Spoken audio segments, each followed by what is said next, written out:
please. I'm scared. The voice came from beneath my desk. I froze, fingers hovering over the keyboard.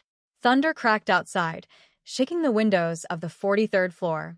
The lights flickered once, twice, then steadied into that sickly yellow glow that made everything feel like a nightmare. I pushed my chair back slowly, looked down. A child. Small, trembling, tears streaming down flushed cheeks. 5 years old, maybe 6. Designer clothes soaked through, dark hair plastered to his forehead. His eyes, wide and terrified, locked onto mine with desperate trust. "Hey," I whispered, kneeling. "It's okay. It's just a storm." He reached for me. No hesitation. Just small hands grabbing my shirt like I was the only solid thing in his world. My chest tightened. I should call someone. Security. His parents. Anyone but. "I don't like the loud noises," he sobbed into my shoulder. "Papa used to sing when it was loud." Papa. Past tense. I held him without thinking, rocked him gently. My mother used to do this for me, back when I still believed someone could make the world feel safe. Before I learned better. The melody came without permission. A lullaby I hadn't sung in years. Soft, lilting. The only good memory I had left of her. His breathing slowed. His grip loosened just enough that I could feel my own heartbeat again. "Mommy." The word hit me like ice water. I pulled back, staring at him. What? But he was looking at me like he'd found something precious. Something lost. "Mommy," he said again. Certain this time. My hands shook. "No, I'm not. I'm just." The door slammed open. A man stood in the doorway. Tall, shoulders broad enough to block the hallway light. His suit was soaked, rain dripping onto the marble floor. Dark hair swept back from a face carved from stone. Sharp jaw, cold eyes, the kind of beautiful that felt dangerous. "Do Kyung-ho." CEO. The man whose name people whispered like a prayer or a curse depending on which floor you worked. His gaze swept the room, predatory and precise, until it landed on me. On his son in my arms. The air turned to glass. "Step away from my son." His voice was quiet. Too quiet. The kind of quiet that came before violence. I tried to move. Couldn't. The child's hands were fisted in my shirt, and my body had forgotten how to work. He was scared. I managed. The storm. I said, "Step away." The boy's grip tightened. No. "Don't go." Kyung-ho's expression cracked. Just for a second. Something raw and wounded flashed behind those cold eyes before the mask slammed back into place. He crossed the room in 3 strides. Reached for his son. The child screamed. Not fear. Desperation. He twisted in my arms, reaching back for me even as his father tried to pull him away.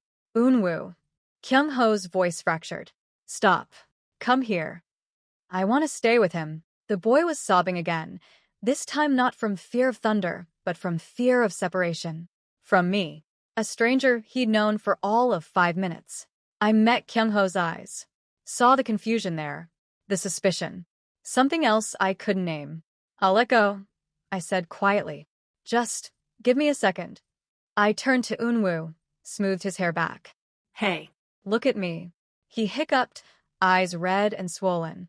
"Your dad's here now. He'll keep you safe from the storm." "Okay. But you?" "I'll be right here.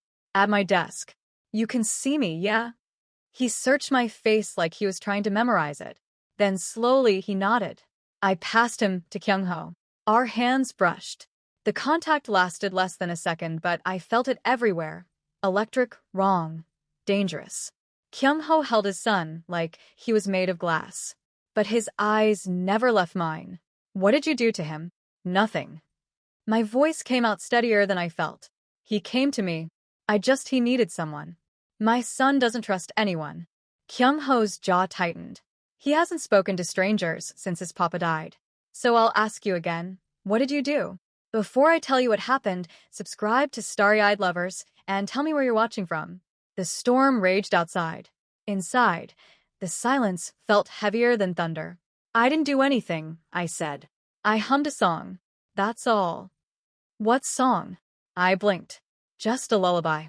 My mother used to sing it." "What?" "Sing it. Not a request. A command." My throat closed. I couldn't remember the last time I'd sung for anyone.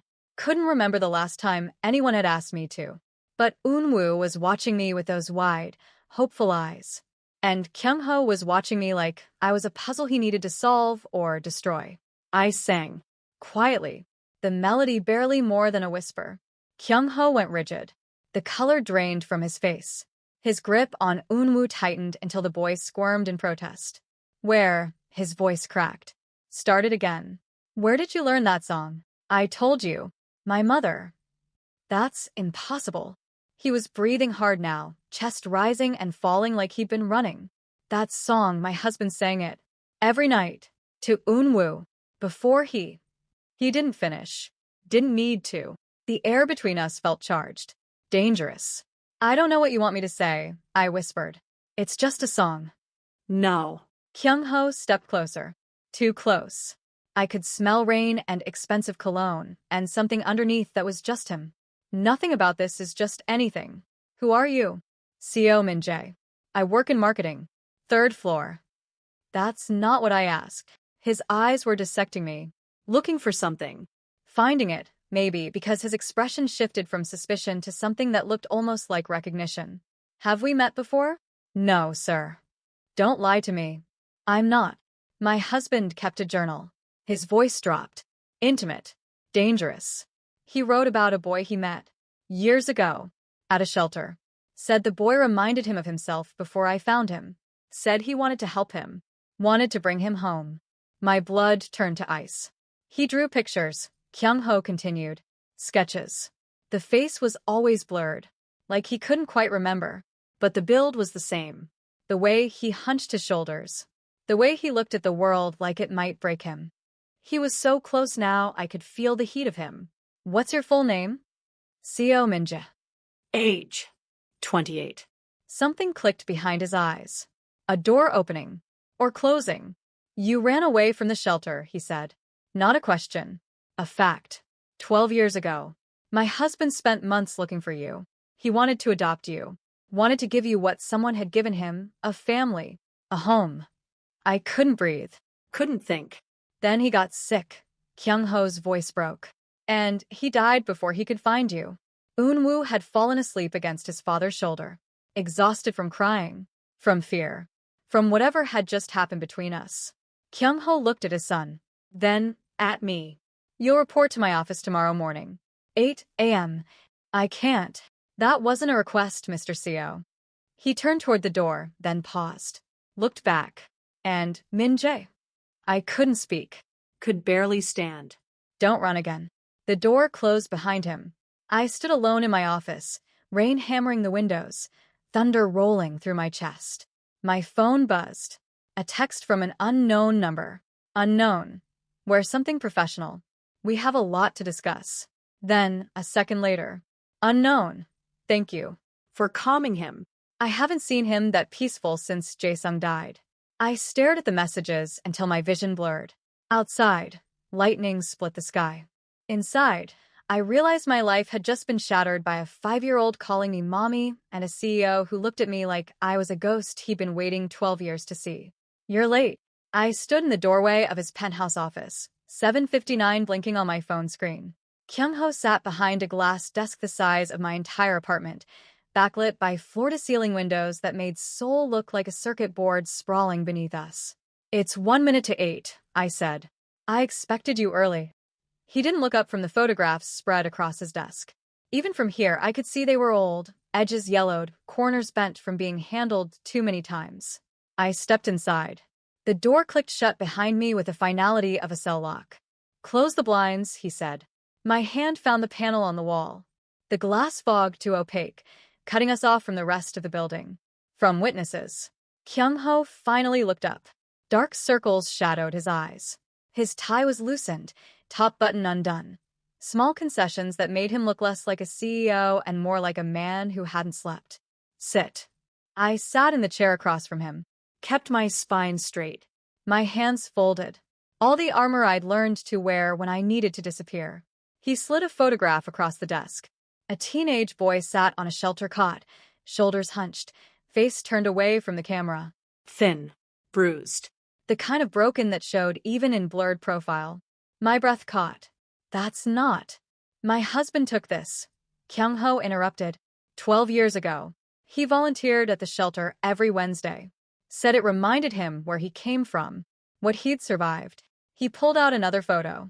Same boy, different angle.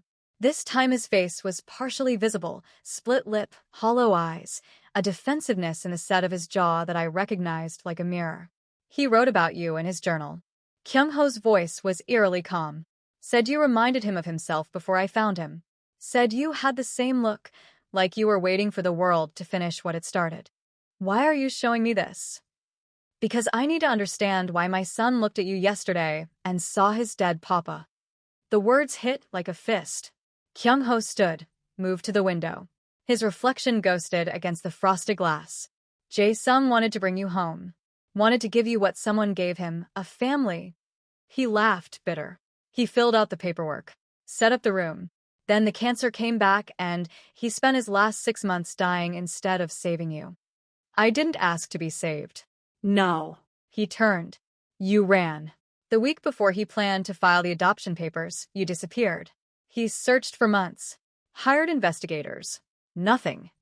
I stood, needing distance. I had my reasons. What reasons? He crossed the room faster than I expected. What could possibly? I was told I wasn't worth it. The words ripped out of me. The shelter director. He said your husband was wasting his time on a kid who'd end up dead or in prison anyway. Said I was too damaged, too broken, too. I stopped. Pressed my palms against my thighs to stop them shaking. Kyung-ho's expression shifted. The coldness cracked, revealing something raw underneath. Jae-sung never said that. I know, but I believed it anyway. Silence stretched between us. Heavy, suffocating. I need you to do something for me, Kyung-ho said finally. What? Take care of Eunwoo. I stared at him. You want me to babysit your son? I want you to be his caregiver. Officially. We'll say it's a company daycare program. You'll work from my office, but your primary responsibility will be Eunwoo when he's here. That's insane. He won't eat unless you're nearby. He screamed for 2 hours last night, asking where you were. He drew pictures of you, at breakfast. Kyung-ho pulled out his phone, showed me a child's crayon drawing. 2 stick figures holding hands. One tall, one small. Above them, a shaky word. Family. My throat closed. I can't afford to hire someone new, he continued. Can't risk another stranger. But he trusts you. For some reason I don't understand. You make him feel safe. I'm not qualified. You calmed him in 5 minutes when trained professionals have failed for 3 years. He stepped closer. I'm not asking, Min-jae. I'm telling you. Starting today, you work for me. Directly. And if I refuse? His eyes hardened. Then I'll make sure every company in Seoul knows you're too unstable to hold a position. I'll bury your career so deep you'll be lucky to find work cleaning toilets. The threat hung between us like a blade. You can't. I own half the city. I absolutely can. I should have walked out. Should have told him to go to hell.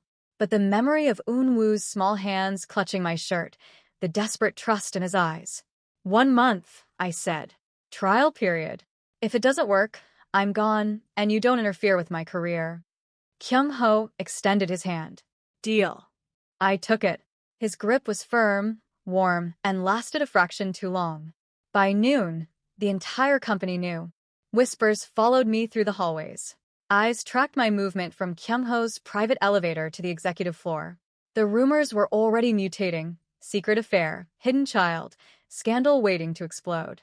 I ignored them all. Focused on the little boy sitting on the couch in Kyung-ho's office, coloring with an intensity that suggested the world's survival depended on staying inside the lines. What are you drawing? I asked, sitting beside him. Papa. He didn't look up. And Daddy. And you. He turned the paper around. 3 figures again. This time with more detail. The tallest had Kyung-ho's dark hair and sharp suit. The middle one had glasses and a gentle smile. The smallest was Eunwoo himself. And me. Standing beside them. Part of the picture. That's beautiful, I said carefully. But I'm not. You sing Papa song. Eunwoo looked at me with those devastating eyes. That means you knew him. That means you're supposed to be here. Child logic. Absolute. Unshakable. The office door opened. Kyung-ho entered with two other men, one in an expensive suit, the other in designer casual that screamed old money. Min-jae. Kyung-ho's voice shifted to professional. This is Park Jin-woo, head of legal, and my cousin Han Jun-seo. Jun-seo studied me with unconcealed curiosity.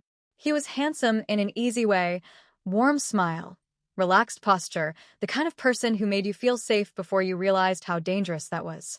So you're the one, Jun-seo said. The one what? The one who got Eunwoo to smile. Would you risk everything for love? Subscribe to Starry-Eyed Lovers and comment where you're watching from. Jinwoo opened a folder. We need to discuss the legal implications of this arrangement. If word gets out that Mr. Seo is living in proximity to your son without proper vetting. He's been vetted, Kyung-ho interrupted. By whom? By me. That's enough. Jinwoo's jaw tightened. With all due respect, your personal feelings are none of your concern. Kyung-ho's voice dropped to ice. Drop the employment contract. Make it ironclad. Mr. Seo is now my executive assistant with childcare responsibilities. Anyone who has a problem with that can discuss it with me directly. The lawyer left, frustration evident in the set of his shoulders. Jun-seo lingered. Can I speak with Min-jae? Privately. Kyung-ho's eyes narrowed. Why? Because I actually want to get to know the person you're trusting with your son. Unless you're afraid of what I might find. A muscle jumped in Kyung-ho's jaw. 10 minutes. He left, taking Eunwoo with him for lunch. The door closed with a soft click. Jun-seo's friendly expression evaporated. I know who you are, he said. My stomach dropped. Excuse me? Seo Min-jae, formerly of the Bright Hope Shelter. Ran away at 16 after Director Kong told you that you weren't worth the effort of saving. He moved closer. Jae-sung told me about you. Showed me the photos. Made me promise that if anything happened to him, I'd find you and bring you home. Then you know I don't belong here. I know you're exactly where Jae-sung wanted you to be. His voice softened. But you need to understand what you're walking into. Kyung-ho hasn't let anyone close since Jae-sung died. Not family. Not friends. Definitely not. He gestured vaguely between us. Whatever this is becoming. It's not becoming anything. I'm here for Eunwoo. Keep telling yourself that. Jun-seo pulled out his phone, showed me a photo. Kyung-ho asleep in his office chair, Eunwoo curled in his lap, both of them looking exhausted. This is what the last 3 years have looked like. No sleep, no peace, just survival. He swiped to another photo. Kyung-ho at a company event, surrounded by people but utterly alone. Eyes empty. Then you showed up and suddenly Eunwoo is smiling and Kyung-ho is threatening lawyers, and everything is chaos. Jun-seo met my eyes. I need to know if you're going to break them when you leave. I'm not planning to break anyone. Plans don't matter. Jae-sung's family is already circling. They never approved of Kyung-ho. Thought he corrupted their son. If they find out about you, about how close you're getting, they'll use it as proof that Kyung-ho is unfit. They'll take Eunwoo. Ice flooded my veins. They can't. They can. They have lawyers, money, social standing, and they've been waiting for an opening. He gripped my shoulder. So, I'll ask you again, are you staying or leaving? Because if you're leaving, do it now before that child's heart breaks. Before Kyung-ho, he stopped. Just don't make me watch them fall apart again. The door opened. Kyung-ho stood there with Eunwoo on his hip, lunch bags in hand. Time's up, he said to Jun-seo. His cousin left with a pointed look in my direction. Eunwoo squirmed down, ran to me. I got you a sandwich. He thrust a paper bag into my hands. Inside, a sandwich cut into neat triangles, an apple, a juice box. The kind of lunch a parent packs. Thank you, I managed. Kyung-ho watched us. Something unreadable in his expression. Eat, he said. Then we have work to do. The afternoon passed in a strange domestic routine. Eunwoo colored while Kyung-ho and I worked through contracts, reports, correspondence. Every so often, the boy would climb onto the couch between us, seeking contact, reassurance. And every time, our hands would brush as we both reached to steady him. By 5 p.m., Eunwoo had fallen asleep against my side, warm and trusting. Kyung-ho sat across from us, Contract forgotten. Just watching. He never did that with anyone else, he said quietly. Maybe he just needs. I know what he needs. His voice was rough. I just didn't think I'd find it. The city lights began to flicker on below us, Seoul transforming into a constellation. Can I ask you something? I said. You can ask. I might not answer. Why does it matter? Why I ran? Why I came back? I'm just. You're not just anything. He stood, moved to where I sat, looked down at me with an intensity that made my pulse stutter. Jae-sung wrote about you for months. Said you had his eyes, the same fear, the same fight. He wanted to give you what I gave him. A home. A future. A reason to stop running. He crouched down, eye level now. Too close. His gaze dropped to where Eunwoo slept against me, then back to my face. You make my son feel safe, he whispered. And I haven't felt anything close to peace since the day Jae-sung died. So no, you're not just anything. You're the first thing that's felt right in 3 years. I couldn't breathe, couldn't think past the heat of him, the weight of his words, the impossible situation we were in. I'm your employee, I said. This is. I know what this is. His hand lifted, almost touched my face, then fell. But I can't stop. The door burst open. A woman in a power suit stood there, camera crew behind her. Security scrambling to catch up. Mr. Du, she said with a vicious smile. Care to comment on the rumors that you're keeping a male mistress in your office and exposing her son to inappropriate relationships? Kyung-ho stood, positioning himself between her and us. Get out. The public has a right to know. Security. His voice cracked like a whip. Remove them. Now. But the camera had already captured it. Me on the couch with Eunwoo asleep in my arms. Kyung-ho standing over us, protective and possessive. The perfect scandal. As security dragged the reporter out, Kyung-ho's phone exploded with calls. Messages. Alerts. He looked at the screen, then at me. It started, he said. And I knew everything was about to change. Don't read the comments.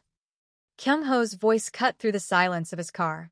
Rain hammered the windows as his driver navigated Seoul's evening traffic. Eunwoo slept between us, oblivious to the chaos his innocent attachment had triggered. I kept my phone face down on my lap. But I'd already seen enough. CEO's boy toy exposed. Predator targeting grieving family. Disgusting. That child needs protection. The headlines were worse. Photos of me leaving Kyung-ho's office. Eunwoo's small hand in mine. The angle made it look intimate. Staged. Wrong. They're calling for my resignation, I said quietly. Let them call.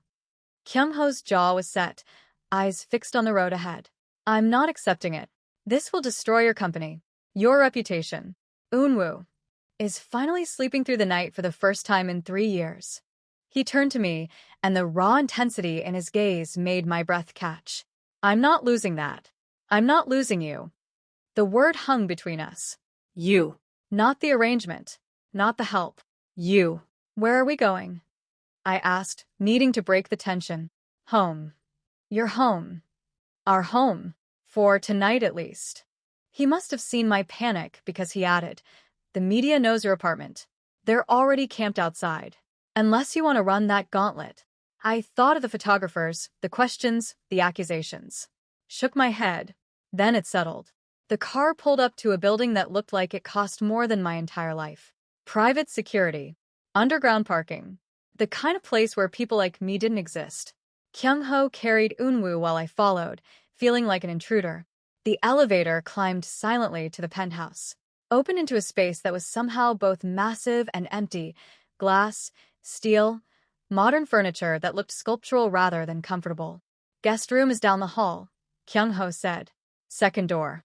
Bathroom attached. I'll bring you something to wear. He disappeared with Eunwoo toward what I assumed were the bedrooms. I stood in the living room, surrounded by wealth I couldn't comprehend, and felt the walls closing in. This wasn't my world. Wasn't my life. I was about to leave, just walk out, consequences be damned, when I saw it. A wall of photographs. Not professional shots, but candids. Real moments. A man with a gentle smile and Kyung-ho's dark eyes. The same man holding a newborn. Teaching a toddler to walk. laughing at something off camera while Kyung-ho watched him with such tenderness it hurt to witness. Jae-sung, the husband, the man who'd wanted to save me. He was beautiful, wasn't he? I spun. Kyung-ho stood in the doorway, sweatpants and a t-shirt in hand. Without the armor of his suit, he looked younger, more vulnerable. He was, I said. Kyung-ho moved to stand beside me, close enough that I could feel his warmth. That one. He pointed to a photo of Jae-sung covered in paint, grinning like a child. Was from when we renovated the nursery. He insisted on doing it himself. Made a disaster. A small smile tugged at his lips. Real. Unguarded. He would have liked you, Kyung-ho continued. Would have probably adopted you within a week of meeting you. Consequences be damned. He collected broken things. Said they were just waiting for someone to see their worth. His voice cracked on the last word. I'm not broken, I said. Neither was he. But the world tried its best.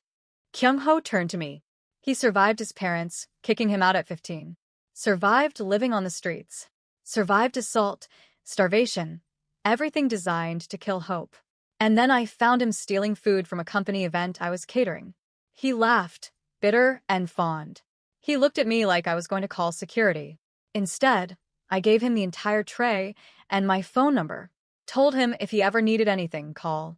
And he did. 3 months later, bleeding in an alley because he tried to defend some other kid from a gang. Kyung-ho's hands clenched. I took him to the hospital.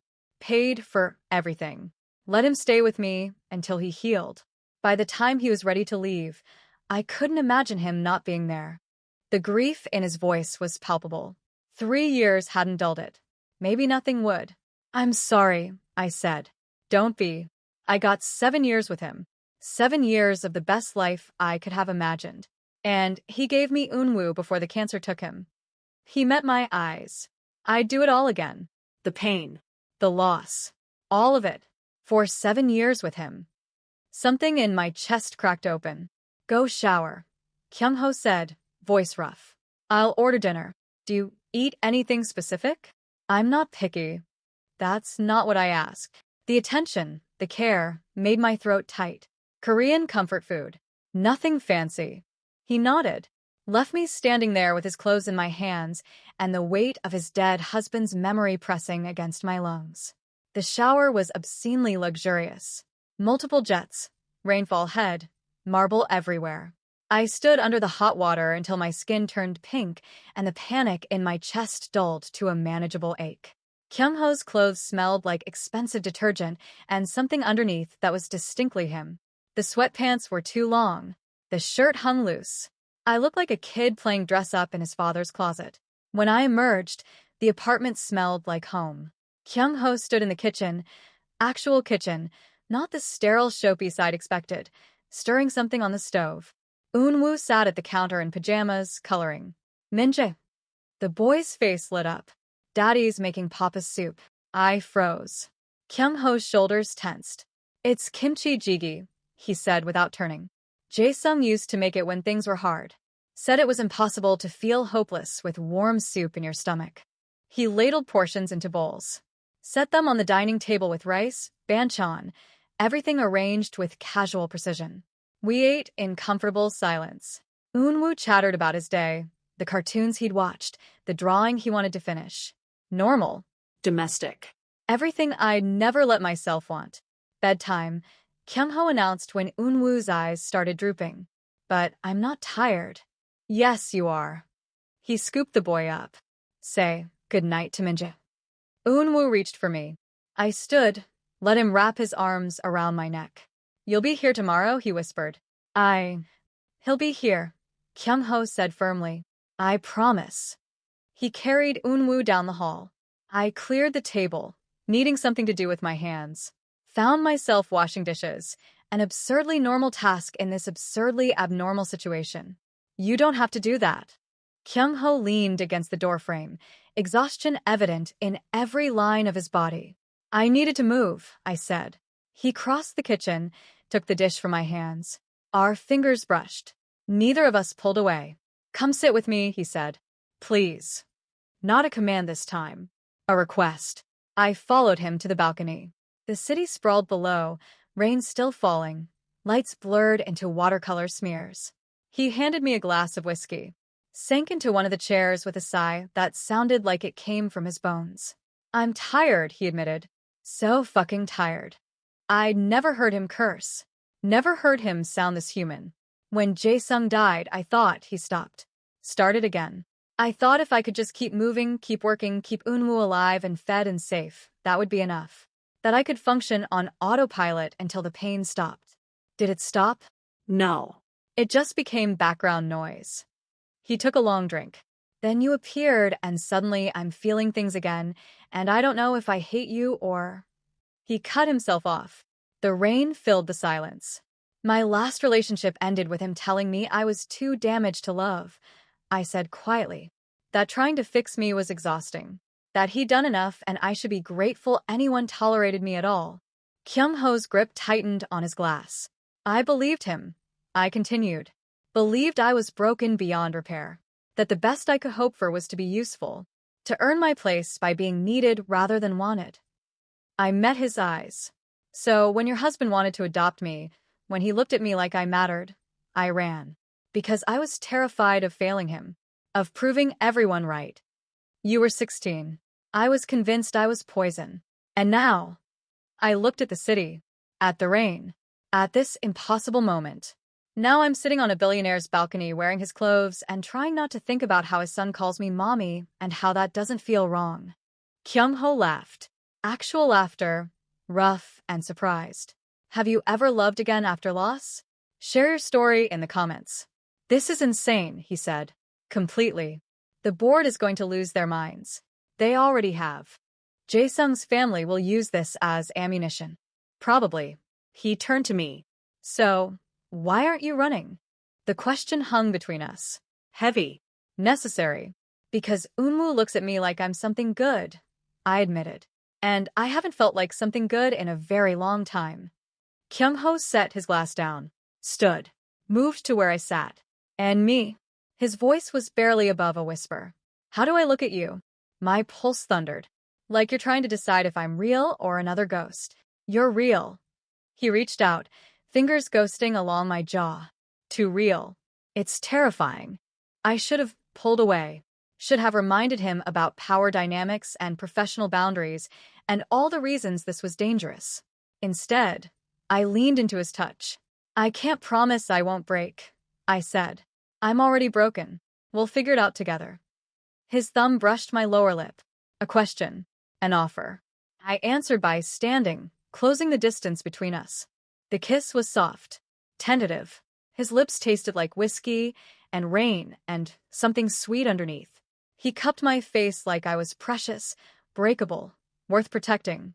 When we pulled apart, his forehead rested against mine. I don't know how to do this, he whispered. Neither do I. Good. We can be terrified together. He kissed me again, deeper this time.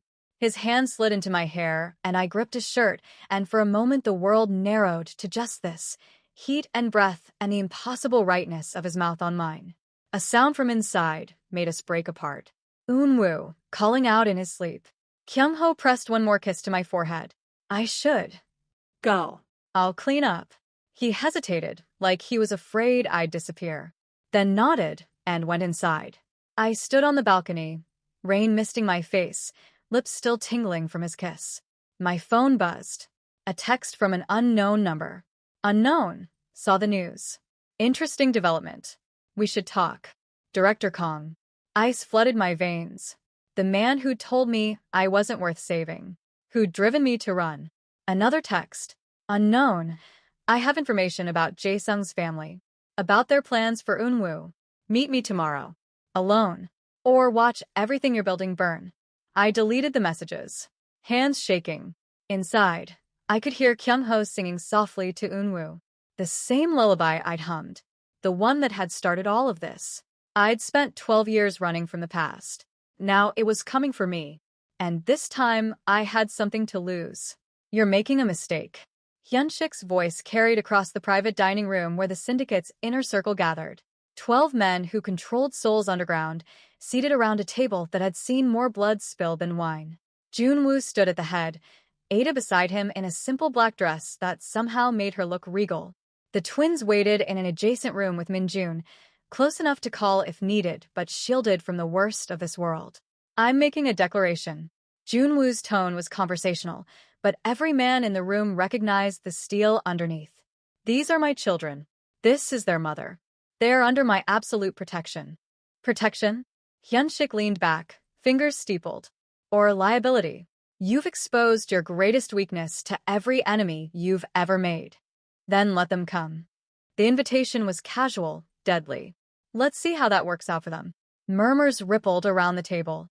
Some approving, others uncertain. Power dynamics were shifting in real time. An older underboss, Choi with white hair and shrewd eyes, spoke up. The boy has your face. Anyone with eyes can see it. He nodded respectfully to Ada. And the woman. She carries herself well. Not many could stand in this room without flinching. Ada met his gaze steadily, refusing to show the terror coursing through her veins. The question, Choi continued, is whether you're prepared for the consequences. Children change things. Make men cautious when they should be bold. Sentimental when they should be ruthless. Is that concern or a threat? Junwoo's voice dropped dangerously. Observation. Choi raised his hands peacefully. I raised 3 sons in this life. Lost one. The other 2 hate me. I'm simply noting that fatherhood and leadership rarely coexist peacefully. Then I'll be the exception. Hyunshik laughed, sharp and mocking. You think love makes you stronger? It makes you predictable. Every decision filtered through what's best for the children. That's not leadership. That's domestication. Careful.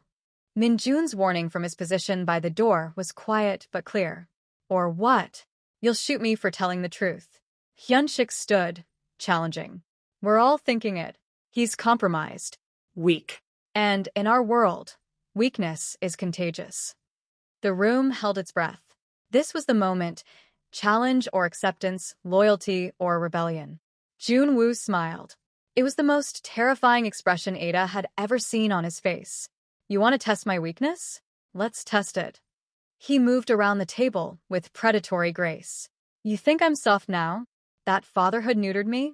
Ask the 3 men who were watching my children at the park yesterday, where they are now. Silence. Ask the police commissioner you bribed what happened when he tried to plant evidence in Ada's apartment. Oh wait, you can't. He's currently reconsidering his career choices from a hospital bed. Hyunshik's confidence flickered. I haven't become weak. I've become focused. Junwoo stopped directly in front of him. Before, I had nothing to lose. Now I have everything. And a man protecting everything is far more dangerous than a man protecting nothing. Poetic. Hyunshik's sneer was weaker now. But words don't. The knife appeared so fast Ada didn't see where it came from. One moment Junwoo's hands were empty. The next, steel pressed against Hyunshik's throat, not breaking skin but promising.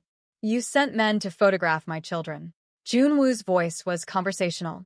You threatened their mother. You tried to frame her for crimes she didn't commit. All to prove I was vulnerable. I was proving a point. Sweat beaded on Hyunshik's forehead. So am I. The knife pressed harder, drawing a thin line of blood. Touch them again, and I'll make you beg for death long before I grant it. Not as your rival, as their father. He released Hyunshik abruptly, turning back to the table as if nothing had happened. Anyone else want to test my weakness? No one spoke. Good. Then we're done here. Junwoo extended his hand to Ada. Let's get our children. The twins were playing Go Fish with Minjun, who looked deeply uncomfortable but was trying his best. Amara had apparently beaten him twice, and she was not being gracious about it. You're really bad at this game, she informed him seriously. I'm better at other things, Minjun muttered. Like what? Shooting people. He realized what he'd said a second too late, face paling. I mean, not shooting people. I mean, it's okay. Kofi gathered the cards calmly. We know Daddy and his friends are in the scary business. Mommy told us. Ada had entered just in time to hear this. I told them you work in security. High-risk security. That's one way to put it, Minjun said dryly. Junwoo knelt in front of the twins. We need to talk. Grown-up talk, but you're old enough to understand. Both children set down their cards, expressions serious. Some people know about you now. Know that you're my children. He chose his words carefully. Some of those people might try to use that to hurt me, which means we need to be very careful. Will they hurt us? Kofi's question was direct, fearless. Not if I can help it. But things are going to change. More guards. Different school, maybe. Rules about where you can go. Amara's lower lip trembled. I don't want to change schools. My friends are there. I know, baby. Ada pulled her close. We'll figure it out. I'll make this as normal as possible, Junwoo promised. But I need you both to listen to Minjun and the other guards. If they say run, you run. If they say hide, you hide. No questions, no arguing. Even if we don't understand why. Kofi pressed. Especially then. The weight of it settled over the children. Their childhood innocence was being stripped away piece by piece, replaced with harsh reality. I hate this. Amara's voice was small, younger than her years. I just wanted a daddy. Now, everything's scary. The word shattered something in Junwoo. He gathered both children close, and Ada saw his hands shake against their small backs. I'm sorry. His voice cracked. I'm so sorry. Ada joined them, wrapping her arms around all three. For a moment, they were just a family trying to hold together against impossible odds. Minjun turned away, giving them privacy, but not before Ada saw moisture in his scarred eyes.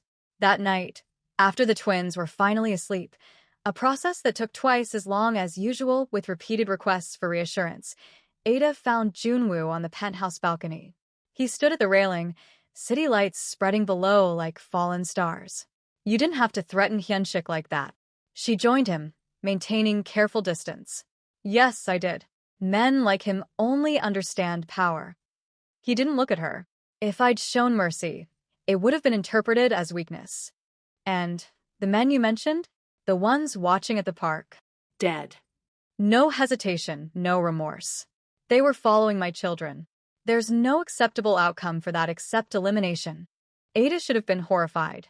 Instead, she felt a dark satisfaction that terrified her more than his violence. I'm becoming like you, she whispered. I wanted them dead too.